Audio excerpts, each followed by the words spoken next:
My husband told me for 20 years that we were in debt. But one day I found a check for $5 million in his name. I said nothing. I simply waited for him to fall asleep. What I did next changed everything. Good day, dear listeners. It's Diana again. I'm glad you're here with me. Please subscribe to my channel and like this video. And also let me know in the comments which city you're listening from. That way I can see how far my story has traveled. People always say that the happiest years of your life are the ones you don't notice passing. I believe that now.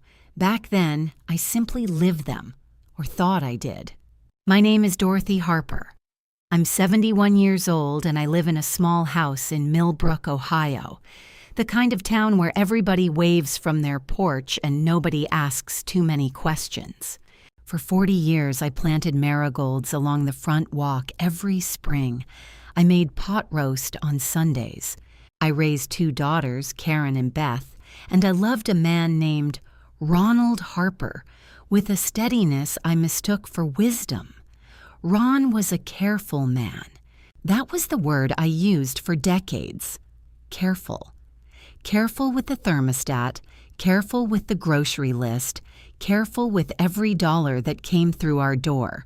We had been married 20 years when he first sat me down at the kitchen table, spread out a sheet of yellow legal paper covered in his small, tight handwriting, and told me we were in debt. Not catastrophically, he said. Just enough that we needed to be smart. He used that word often, smart, as in, it wouldn't be smart to redecorate the living room. As in, it wouldn't be smart to fly out to Karen's baby shower. As in, it wouldn't be smart for me to go back to work at my age because the taxes would eat whatever I earned. I believed him. Why wouldn't I? He handled the finances. He always had. I ran the house. He ran the money, and that arrangement had felt natural for so long that questioning it seemed almost rude, like asking a surgeon to explain each stitch while he was still sewing. So I clipped coupons. I bought the store brand cereal. I told Beth we couldn't come to her gallery opening in Chicago because the flights were too expensive, and I watched her face go flat over the phone. And I felt the particular shame of a woman who cannot explain her own poverty because she doesn't fully understand it herself. The first signal I didn't recognize as a signal came about 3 years ago. Ron started driving a different route home from his Thursday golf game. I only knew because our neighbor Paulette mentioned she hadn't seen his car on Elm Street lately, and something small and cold moved through me, quick as a fish, before I pushed it down. He'd changed routes. So what? People change routes. The second signal came that winter. I found a receipt in his coat pocket. I was taking it to the dry cleaner for dinner at Marcello's, which is the Italian place on 5th that charges $40 for a pasta dish. The receipt was for 2. Ron had told me he'd worked late that Thursday. I stood in the hallway holding that piece of paper for a long moment before I put it back. He'd treated a client, I told myself. That's what men like Ron do. The third signal I cannot excuse myself for ignoring. Last April, his phone buzzed on the nightstand while he was in the shower, and the name that lit up the screen was simply C. 1 letter. I saw it. I looked away. I went downstairs and started breakfast and told myself that a single initial meant nothing. But something had shifted inside me by then. Something quiet and geological, the way the ground shifts before anyone feels the earthquake. I started paying attention in a different way, not aggressively, just attentively. I noticed that Ron always collected the mail before I could get to it. I noticed that he'd started password protecting his laptop, which he never used to do. I noticed that once a month he drove into Columbus alone, saying he had a meeting with the financial advisor, and came back in a better mood than he'd been in all week. And then came the night that changed everything. It was a Wednesday in late October. Ron had fallen asleep in the armchair watching the news, the way he always did, chin dropping to his chest within 10 minutes of sitting down. I was passing through the living room when I saw his jacket thrown over the back of the couch. Not hung up, which was unlike him. Something made me stop. I don't know what exactly. Call it instinct. Call it 20 years of accumulated unease finally reaching a boiling point. I slipped my hand into the inside breast pocket. My fingers closed around a folded piece of paper. I walked to the kitchen. I unfolded it under the overhead light. It was a cashier's check, made out to Ronald James Harper, in the amount of $5,200,000, issued from a private investment firm in Columbus called Meridian Capital Group, dated 3 weeks earlier.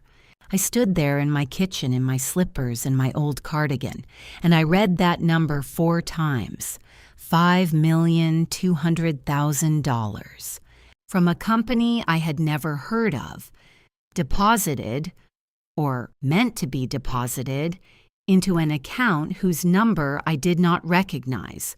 We were in debt, he had told me. For 20 years, we were in debt. I looked at my husband sleeping in the next room. I listened to the sound of the television, some anchor reading tomorrow's weather. I folded the check very carefully, put it back exactly as I had found it, and returned the jacket to the couch. Then I went upstairs, got into bed, and lay in the dark with my eyes open. I did not cry. I was past crying. What I felt was something colder and much more useful. I lay awake until 4 a.m. that night, and I did something I had not done in years. I made a list in my head, not a grocery list, not a list of things to fix around the house, a list of everything I had given up. Karen's baby shower. I hadn't been there when my first grandchild came into the world because we couldn't afford the flight. My granddaughter Lily was 3 now. She called Ron Grandpa Ron with total adoration, and he bought her stuffed animals and took her for ice cream because somehow there was always money for that. Beth's gallery opening. I had missed it, and Beth had never entirely forgiven me, not because she was unkind, but because she couldn't understand and I couldn't explain. My own dental work 2 years ago, I had put off a crown because Ron said the timing was bad, and I'd spent 6 months in low-grade pain rather than spend the money. My sister Evelyn's 70th birthday trip to Savannah, which 6 of us had been planning for a year, I had canceled 3 weeks before, citing finances, and Evelyn had been gracious about it in a way that was somehow worse than anger. I lay in the dark, and I counted. 20 years of counted pennies. 20 years of, we can't afford it, and maybe next year, and you know how tight things are. 20 years of feeling vaguely ashamed of our circumstances without ever quite understanding them, because I had trusted the man in the next room to tell me the truth about our own life. $5,200,000. The fear came, of course. It came the way fear always does, not all at once, but in waves, each one a little higher than the last. What if I was wrong? What if there was an explanation? What if I confronted him and he had some reasonable answer and I had simply embarrassed myself and damaged our marriage over a misunderstanding? But I had folded that check. I had read that account number. And I knew, the way you know things you have spent years refusing to know, that there was no reasonable explanation. A man does not hide $5 million from his wife because of an oversight. He hides it because he intends to keep it. The question was, keep it for what? And for whom? I thought about the single initial on his phone. C. I thought about Marcello's. I thought about the Columbus trips once a month, the better moods, the password on the laptop, and I understood with a clarity that was almost peaceful in its completeness that I was not only dealing with hidden money, I was dealing with a hidden life. By the time the sky outside the window began to go gray, I had made my decision. I was not going to confront Ron, not yet. Not directly, not emotionally, not over the kitchen table with my voice shaking and him ready with his explanations. That was what he would expect. That was what a woman like me was supposed to do. Cry and ask and beg for the truth. I was not going to give him that advantage. I was going to be smart. His word, smart. Here is what I decided that morning, lying very still beside a man I had been married to for 40 years. First, I needed a copy of that check. Second, I needed to understand where that money had come from and where it was going. Third, I needed a lawyer, not a general family friend, not someone Ron knew, but a divorce attorney, a sharp one, before Ron had any idea I was looking for one. And fourth, I needed to do all of this without changing a single thing about my daily behavior. Same pot roast on Sundays, same marigolds, same Dorothy. The plan felt enormous and terrifying in the gray dawn light. I was 70 years old. I had not managed my own finances in 4 decades. I did not know what a forensic accountant was, though I would soon learn. I did not know that Ohio is an equitable distribution state, which would matter enormously in the months to come.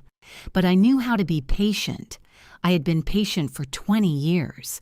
I got up at 6, as I always did. I started the coffee. When Ron came downstairs at 7, I smiled and handed him his mug and asked whether he wanted eggs. He said yes, scrambled, same as always. I made them. And while I stood at that stove with my back to him, I was already planning. The first thing I needed was access to a copy machine without Ron knowing. Our church had one in the office. I volunteered there on Tuesday mornings, had for 15 years, 3 days away. I would have to wait, and waiting would be the hardest part. But I had learned something useful in 70 years of living. The women who win are rarely the ones who move fastest. They are the ones who move right. I set his plate in front of him. He was reading the sports section. He didn't look up. "Thank you, Dot," he said. "Of course," I said.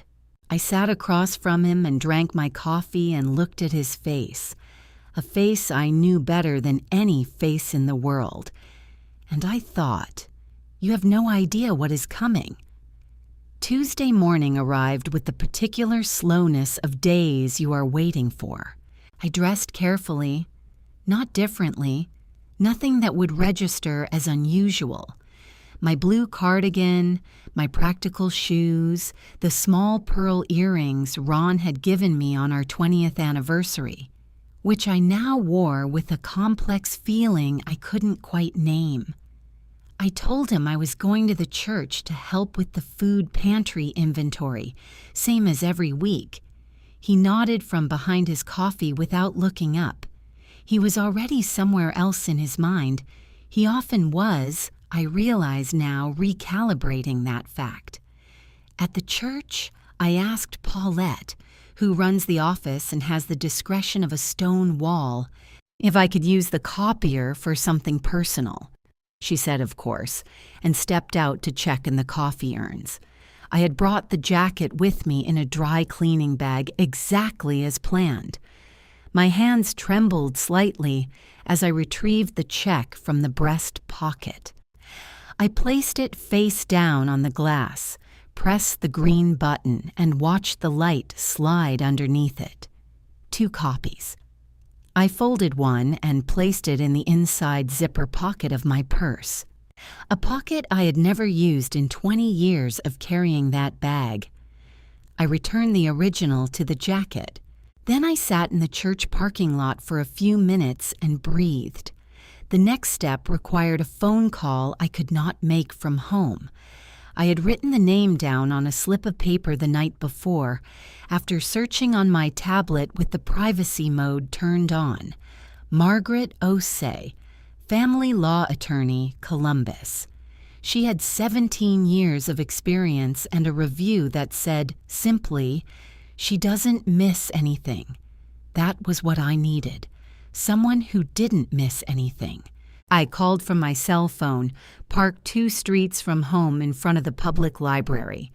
The receptionist was efficient and kind and set me an appointment for Thursday afternoon. I said I would be there. I said my name was Dorothy. I said it was a consultation about a potential divorce. The word sat in my mouth like something foreign. Divorce.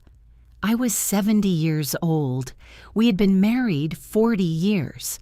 The word felt both enormous and, strangely, like the first honest word I had spoken in months. Thursday, I told Ron I was meeting my friend Harriet for lunch in Columbus and might do a little shopping after. He barely registered this. He had his own Thursday plans, which I now understood completely. Margaret Osei's office was on the 14th floor of a building downtown, clean and spare and serious. She was a compact woman in her mid-50s with reading glasses pushed up on her head and the manner of someone who has heard every possible version of every possible story and remains unshockable. I liked her immediately. I placed the copy of the check on her desk. She studied it for a long moment. Then she looked at me over her glasses. "How long have you been aware of this account?" she asked. 10 days, I said. I found the original check in his jacket. I don't know the full history of the account. Do you have access to any of your joint financial documents? Tax returns? Bank statements? He manages all of that, but our tax returns are filed jointly. I've signed them for 40 years. She nodded slowly. We can subpoena records. If this money came from an investment account that was established during the marriage, regardless of whose name is on it, Ohio law considers it a marital asset. She paused. "Mrs. Harper, I want to ask you something directly. Are you certain you want to pursue this?" "Yes," I said. No tremor in my voice. I surprised myself. She gave me a list of things to begin documenting quietly. Any financial statements I could photograph, account numbers I came across, unusual expenses. She also recommended a forensic accountant named David Park, who specialized in hidden asset cases. She said she would file nothing yet. We would gather first.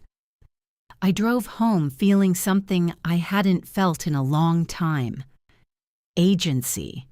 The sensation of moving through my own life rather than being moved through it. But something had shifted at home in my absence. When I came through the door, Ron was in the kitchen. He had made himself a sandwich, which was unusual. He almost never made his own food when I was available to do it. He looked at me with an expression I couldn't immediately name. "How was Harriet?" he asked. "Fine," I said, hanging up my coat. "We had soup at that French place on Broad." "She called here," he said, "about 20 minutes ago, on the house phone." The air went very still. "She was trying to reach you," he continued, watching me. "Said your cell went to voicemail." I had forgotten to charge it in the car on the way back. It had died somewhere on I-70. She probably wanted to chat more, I said evenly. "You know how Harriet is. I'll call her back." Ron said nothing for a moment. He bit into his sandwich. Then, "You seem tired."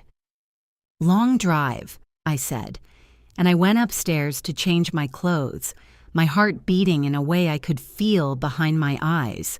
He didn't push further. but I knew something had registered. Ron was a careful man. He would begin watching more carefully now. That evening, while he was in the garage, I went to his desk, something I never did. The middle drawer was unlocked. I wasn't looking for anything specific. I was looking for anything real. Tucked beneath a car insurance renewal was a personal bank statement, not from our joint account, from something called a Premier Private Account at a bank in Columbus. The most recent balance listed was $4,800,000. My hand didn't shake this time. I photographed every page with my phone, texted them to an email address I had created that week under a name Ron didn't know, then deleted the texts and cleared the sent folder in my email app. Then I put the statement back exactly as I had found it, went to the kitchen, and started dinner. I had my proof. I sent the bank statement photographs to Margaret O.C. the following morning, and within the week she had matched them with records subpoenaed from Meridian Capital Group. The picture that emerged was detailed and damning. Ron had been quietly accumulating a separate investment portfolio for 11 years. The money had started as modest transfers, a few thousand here, a few thousand there, the kind of sums that disappear easily in the noise of household finances. But Meridian had done its work, and what had begun as careful skimming had compounded into something that now, according to David Park's initial analysis, totaled just over $6 million across 3 linked accounts. $6 million! While I had been clipping coupons and missing my granddaughter's birth, Margaret filed for divorce on a Monday morning in November. By Ohio law, Ron was served at home by a process server that afternoon. I was not there when it happened. I was sitting in Paulette's kitchen 2 miles away drinking tea and watching the clock. My phone buzzed at 3:47 p.m. It was Ron. I let it ring. Then again and again, then a text. "Dorothy, call me now." I finished my tea. I thanked Paulette, who asked no questions, and squeezed my hand at the door. I drove home. Ron was standing in the living room when I came in. He had the divorce papers in his hand, and he looked, I searched for the right word later, caught. Not angry first, caught first. The anger came a few seconds behind, like thunder after lightning. "What is this?" he said, though he knew perfectly well what it was. "You've been served," I said. "Margaret O.C. is my attorney. All communication should go through her from now on." He stared at me. 40 years, Dorothy." "Yes," I said. 40 years. You can't seriously think—" He stopped. Reset. I could see him recalibrating, the way he did when he was about to shift tactics. His voice dropped to something quieter and more dangerous. "Where did you get the idea that I was hiding anything? Someone's been filling your head with nonsense. Is it Karen? Is it Beth? Because I promise you, there are explanations for everything you think you've found. Then you can give those explanations to the court," I said. I went upstairs. I locked the bedroom door, which I had never done in 40 years of marriage. The next 3 days were difficult. Ron did not rage. He was too strategic for that. Instead, he deployed a campaign of quiet pressure. Long sighs, wounded silences, pointed comments about what a divorce would do to this family. He called Karen, who called me crying, saying Dad sounded devastated, and was I sure about this? He called Beth, who was more measured but still worried.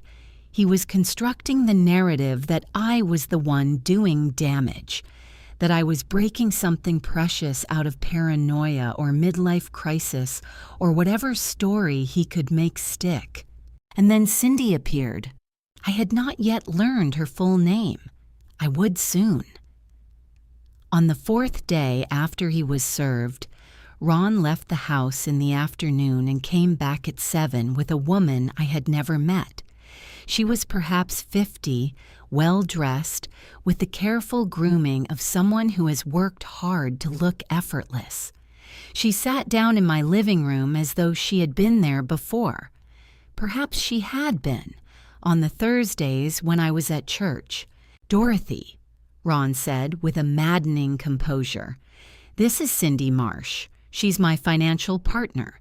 She has information about the accounts that I think will clarify everything, if you'll just listen." Cindy Marsh. See, there it was.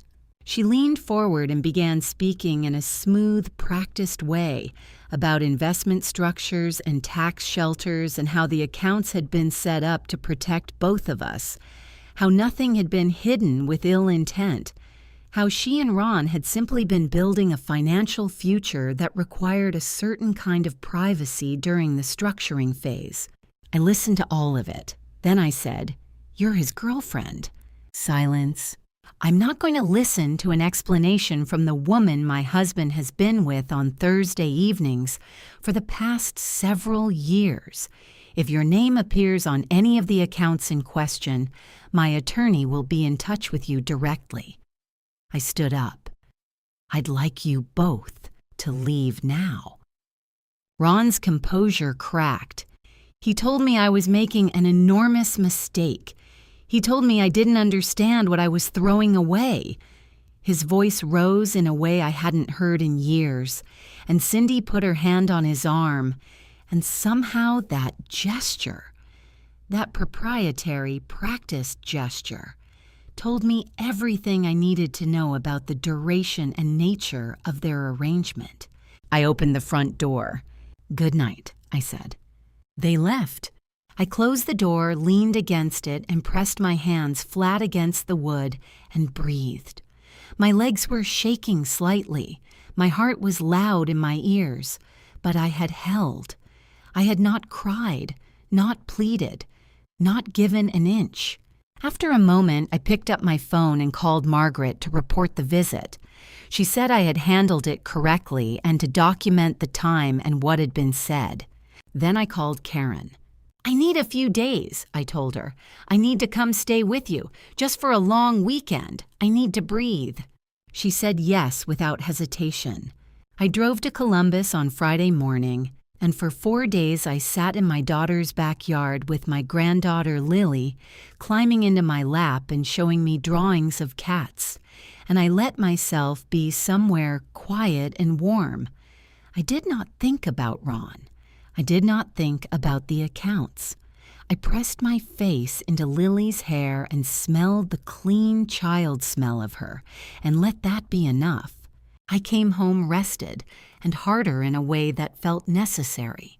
The offer came by letter through Ron's attorney, a man named Gerald Fitch, whose firm was polished and expensive and clearly accustomed to making problems disappear quietly.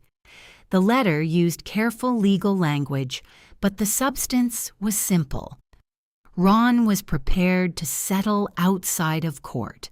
He would offer me the house outright, plus a lump sum of $350,000, plus monthly spousal support of $4,000 for 10 years.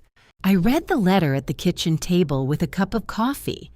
Then I set it down and looked out the window at my marigold beds, brown now with November, and I did a very simple calculation. $350,000 plus 10 years of spousal support came to roughly $830,000 total. He was offering me $800,000 to go away quietly and leave him with $6 million. I took the letter to Margaret.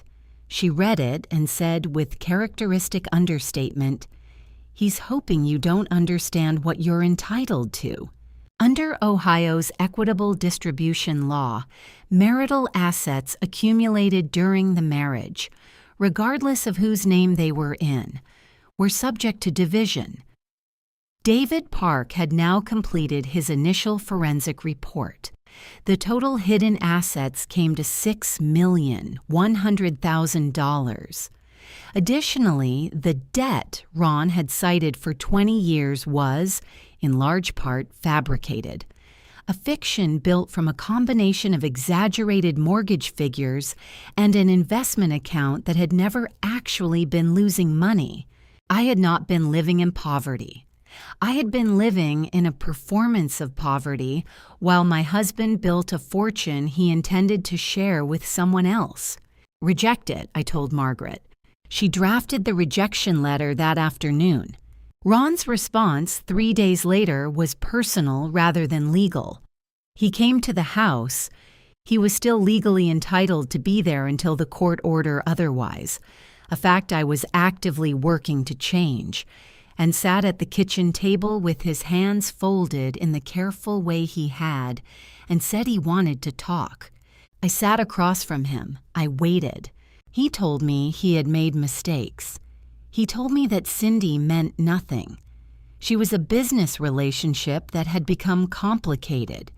He told me that everything he had built had been for us, for our future, for security in our old age, and that he had planned to tell me once the accounts were fully structured. He told me he missed me. He looked at me with the eyes of a man I had loved for 40 years, and he said, "Dot, we're old. Do we really want to spend whatever time we have left on this?" It was well done. I'll give him that. A younger version of me, the version who had believed him about the debt, who had canceled Beth's gallery opening, who had missed Lily's birth. That version might have wavered. I poured myself more coffee. "Ronald," I said, "you hid $6 million from me for 11 years. You built a secret life with another woman. You let me live in false poverty while you invested our marital money under your name alone, and now you want me to call it a mistake." I paused. "I don't believe you plan to tell me anything. I believe you plan to leave. I think the accounts were preparation." He said nothing. "Cindy is 51, I said. I had looked her up. "You're 68. I think the timeline on what you were building isn't very hard to work out." He left without another word. That evening, I did something I hadn't done in years. I called Evelyn. My sister had known me for 71 years, through our parents' deaths and my wedding and the births of my children and everything that had come between. I told her everything: the check, the accounts, the attorney, Cindy Marsh, the settlement offer, all of it. I talked for 2 hours while she listened, and when I finished, she was quiet for a moment. "Dorothy," she said, "I thought something was wrong 5 years ago. You remember when you canceled Savannah? You didn't sound right. You sounded like a woman who was apologizing for existing." I had to put the phone down for a moment. We made a plan. Evelyn would come to Millbrook for the month. She had a guest room to spare in her schedule, and she said she wasn't about to let me go through the rest of this alone. She arrived on a Wednesday with 2 suitcases and a bottle of good bourbon and the no-nonsense practicality of a woman who had outlasted her own difficulties. I also, during those weeks, found something I hadn't expected: a divorce support group for women over 60 that met at the community center on Thursday evenings.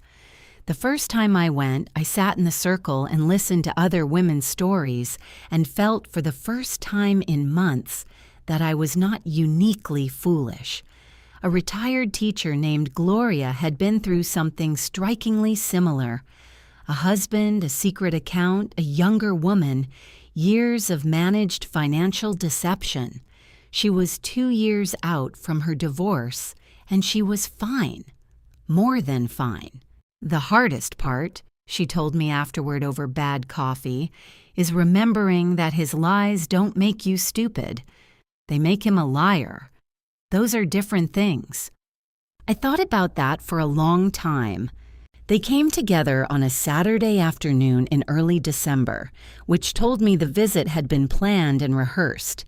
Evelyn was at the grocery store. I was alone in the house when Ron's car pulled into the drive. I watched from the kitchen window as both of them got out.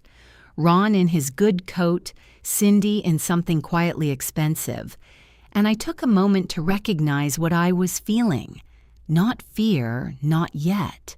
Something more like the sensation before a storm, when the air pressure changes and the birds go quiet.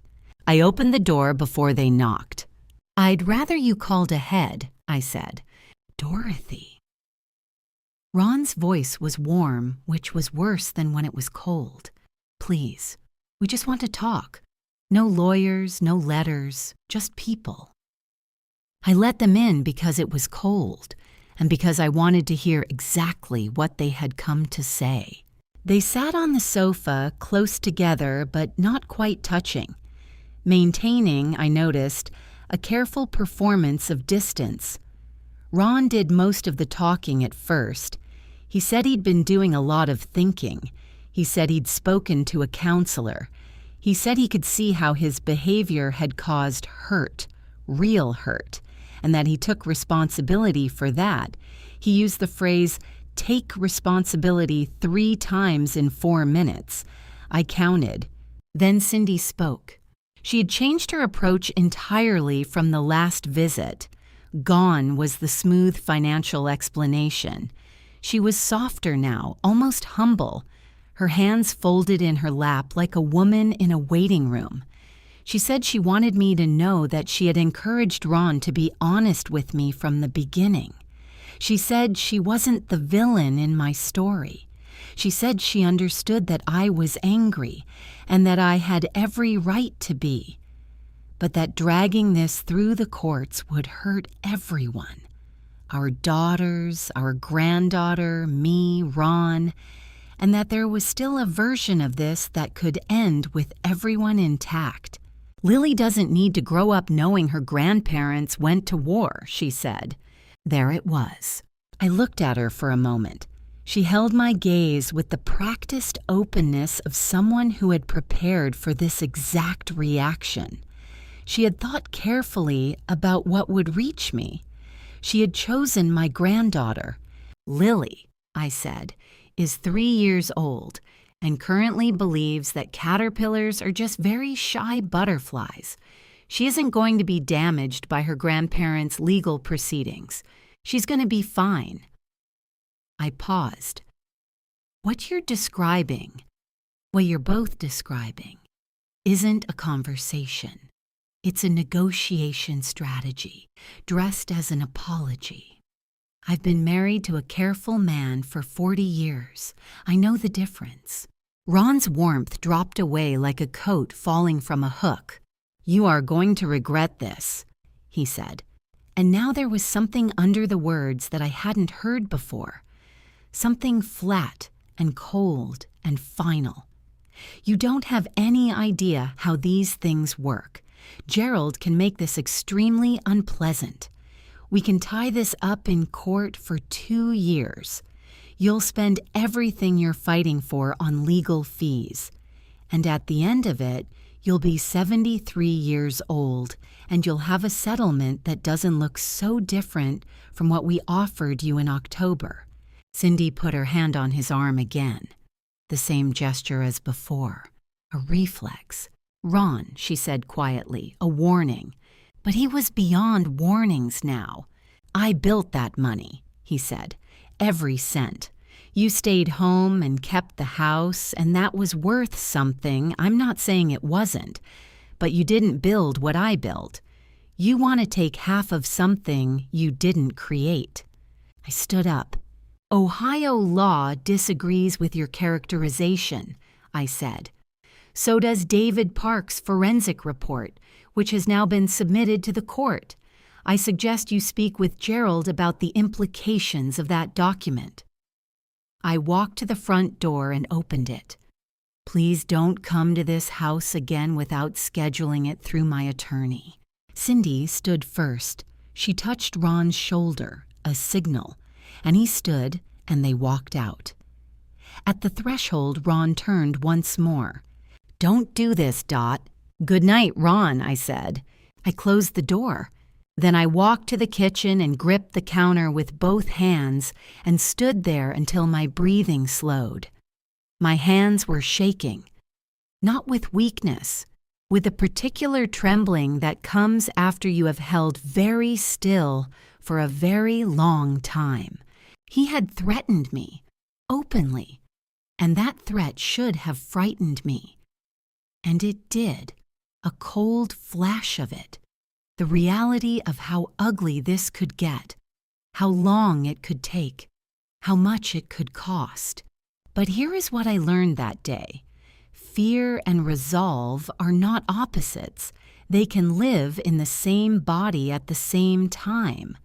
The fear was real, and it made every reason I had for continuing feel sharper and more certain. I picked up my phone and called Margaret. "They came to the house," I said. "Ron made statements that may be relevant to the case. She asked me to write down everything, word for word, as accurately as I could remember. I did. I sent her 4 pages.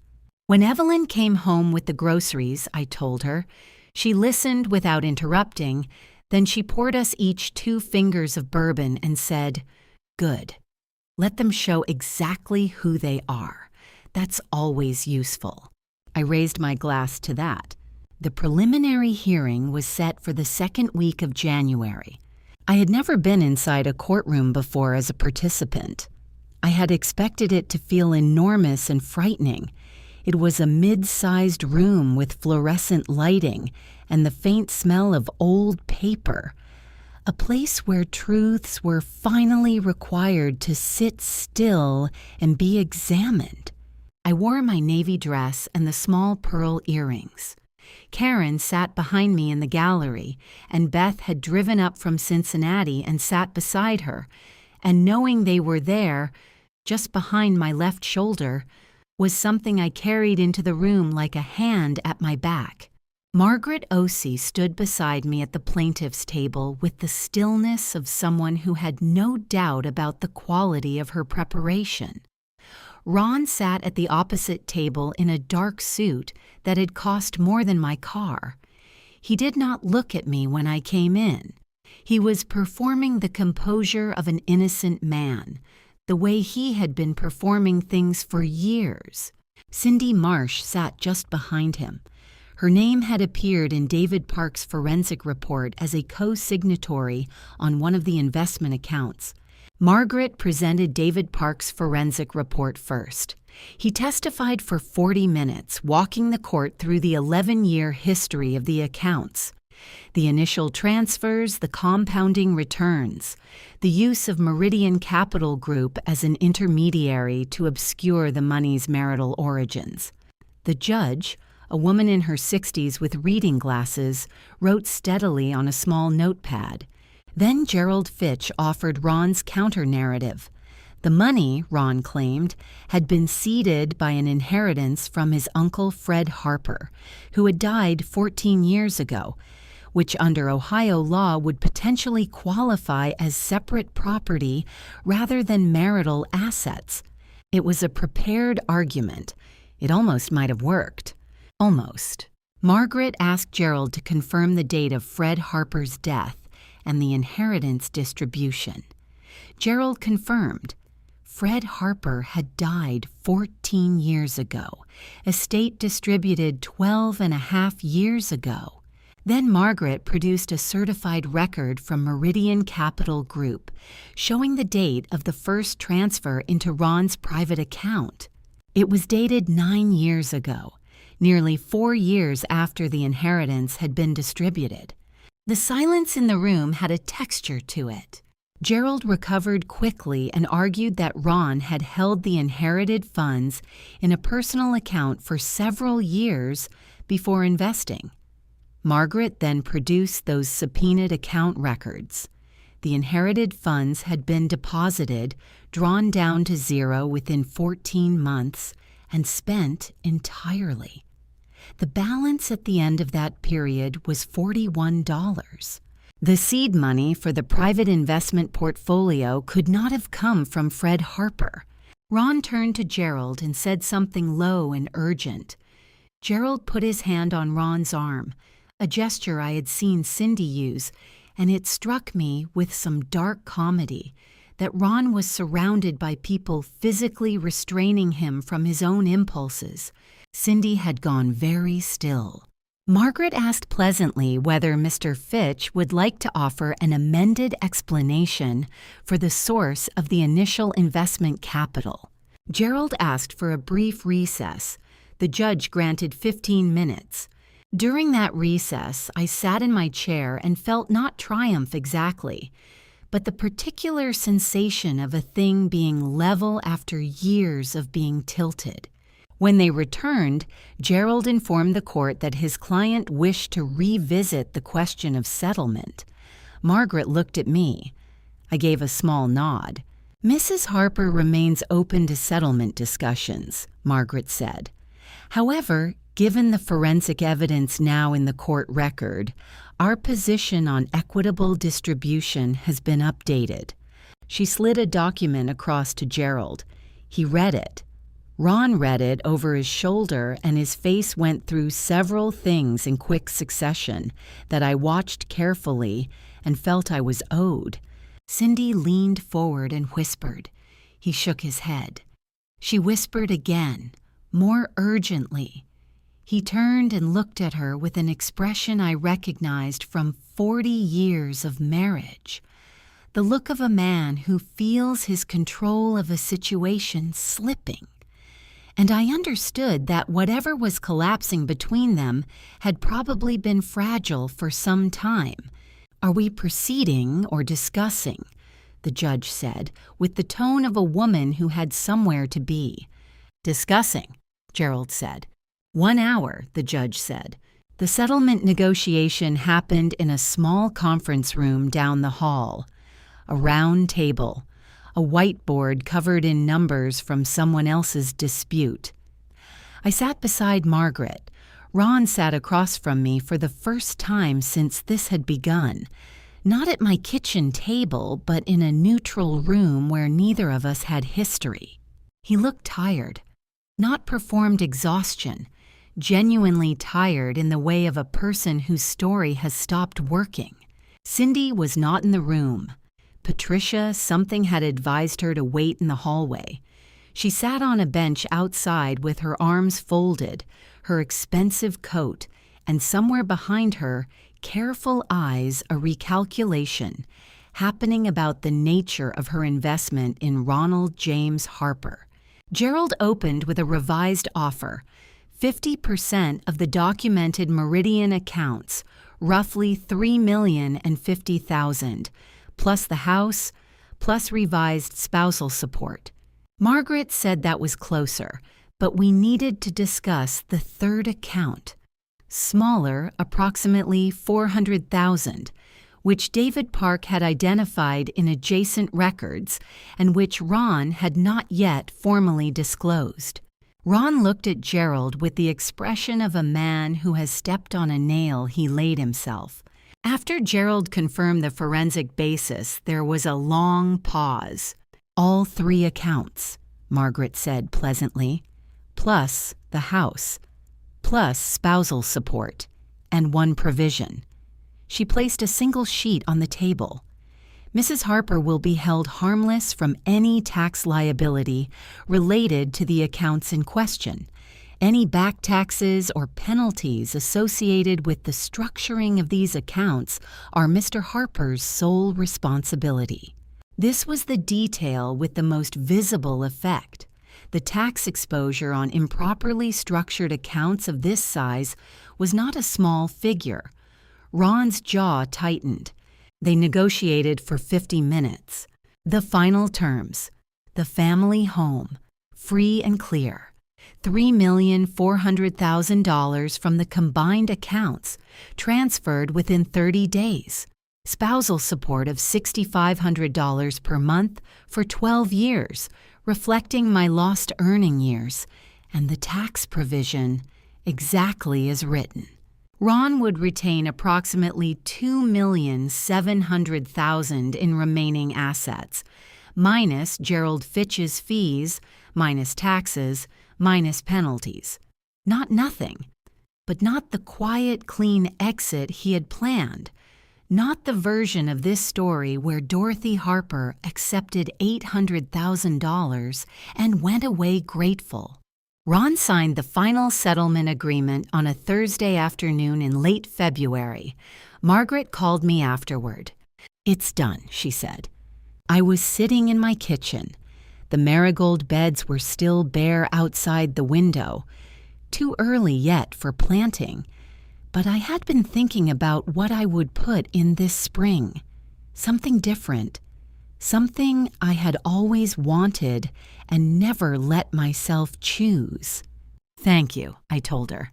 I had expected to feel something enormous. Relief, vindication, grief. What I felt was quieter. It felt like a window being opened in a room that had been closed for a long time.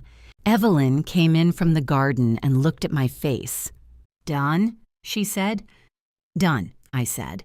She sat across from me and put her hand over mine, and we sat there without speaking. And it was enough. Cindy Marsh had quietly vanished from my narrative by then. Gerald had made clear during negotiations that any claim she might have imagined on the proceeds, any informal understanding, any promises made in Columbus on Thursday evenings, was neither legally enforceable nor something he was prepared to defend. Whatever they had built between them on the foundation of my clipped coupons and my missed flights and my years of apologizing for my own needs. That was theirs to sort out now. I had enough of my own life to attend to. Spring came early that year, and I planted something I had wanted for 15 years, a proper cutting garden. Dahlias, sweet peas, zinnias in 6 colors, cosmos that grew so tall by August they nodded over the fence into the sidewalk. The neighbors stopped to look at it. Paulette said it was the most beautiful front yard on the street, and I accepted the compliment without the strange, guilty deflection I had spent decades practicing. The house was mine now, fully, legally, in my name alone. I had the deed framed, not ostentatiously, just in a simple black frame, and hung it in the hallway where the family portrait used to be. Karen thought this was perhaps slightly aggressive. Beth thought it was perfect. I went to Savannah in April. Evelyn and I and 4 other women, all of us in our late 60s and 70s, all of us with our own histories of accommodation and endurance, rented a house on a cobblestone street for 10 days and ate shrimp and walked through squares filled with Spanish moss and stayed up too late talking about things we had wanted and hadn't allowed ourselves. It was the best trip I had taken in my life. I cried on the last day, but the good kind, the kind that comes from realizing you are happy, actually happy, in a way that is solid and earned. Karen's daughter, Lily, now 4, had become my particular joy. I flew to Columbus regularly. The flights were, it turned out, entirely affordable. And we went to the Children's Museum and made cookies and read books, and she fell asleep against my arm during movies with the total trust of a small person who knows she is safe. I missed no more birthdays. I missed no more of the ordinary days that turn out to be the ones you remember. I went back to something I had set aside decades ago. I started painting again. Watercolors, nothing remarkable, but mine. I took a class at the community center on Tuesday mornings, replacing, with some satisfaction, the time I had previously spent managing the perception of a marriage that was quietly failing me. The instructor said I had a good eye for light. I thought about that for days, and I joined, properly and with intention, the Thursday evening support group. no longer as someone in crisis, but as someone with 2 years of distance and a story that was useful to others. Gloria and I had become genuine friends. We took walks on Saturday mornings and talked about our gardens and our children and occasionally, briefly, our husbands, past and present and absent, with the equanimity of women who have come through something.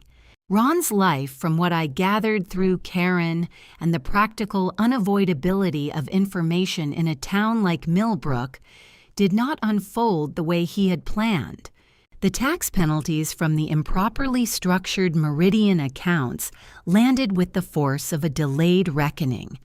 David Park's forensic report had been thorough, and the IRS does not negotiate the way Gerald Fitch does. By the following summer, Ron was contesting a penalty assessment that his remaining assets could cover, barely. But the legal costs compounded. Gerald Fitch's firm was expensive, and Ron was now paying for it with money he had expected to be living on comfortably at 68. The Millbrook social ecology shifted around him in ways that a careful man who had spent years managing his reputation could not have fully anticipated. People talk. I had not spoken publicly about the details of the divorce. That was not my way. But some things are simply evident in the architecture of a settlement, in the terms of a court proceeding, in the forensic record that becomes public document. People in small towns read those things. They draw conclusions. He left Millbrook 18 months after the divorce was final. I heard he had gone to Columbus, closer to Cindy, closer to whatever they were reconstructing. I wished him no particular harm. I also felt no particular sorrow. Cindy Marsh, I learned eventually through Evelyn's network of reliable information, had not had the outcome she might have expected from the arrangement. The accounts she had co-signed, expecting, I imagine, to benefit from them one day, had been substantially consumed by the settlement and the tax proceedings. What remained belonged to Ron. The informal understanding, the Thursday evenings, the years of investment in that particular future, none of it had produced the return she'd planned for. The irony is not lost on me that both of them had, in different ways, done the same thing, built quietly toward a future they believed was secure, while failing to account for certain variables. I sat in my cutting garden on an August evening with Evelyn, the cosmos swaying at the fence, and the dahlias enormous and slightly absurd and wonderful. And I thought about the woman who had stood in her kitchen in her slippers, holding a check she wasn't supposed to find. She'd been frightened. She had been uncertain. She had been 70 years old with no financial independence and a plan that felt impossible. She had done it anyway.